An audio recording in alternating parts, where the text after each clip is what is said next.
And if that were the extent of the damage, that was the worst thing to think about, that would be awful. But the worst part is right in the middle. We read 17, we read 19, look at verse 18. For many in Judah were pledged to him because he was the son-in-law of Shechaniah, the son of Era. And his son Johanan had married the daughter of Meshullam, the son of Berechiah. Tobiah the Ammonite was now kin. He was now family by marriage to one of the most noble families in Israel. You'll see, if you look a little bit later in that genealogy, look at 710, the sons of Era.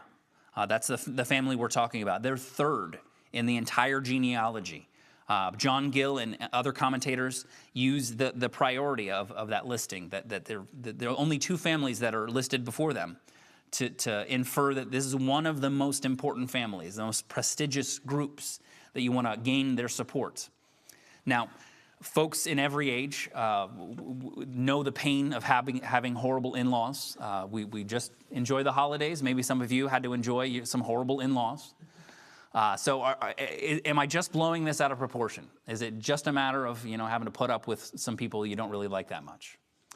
Not at all. We can't inject our views of marriage, our views of two families coming together in marriage. We can't inject that into the scriptures. We have to use the scripture itself to understand exactly what Nehemiah was thinking, what he was feeling when he hears this. So we know the closest context to Nehemiah is the book of Ezra.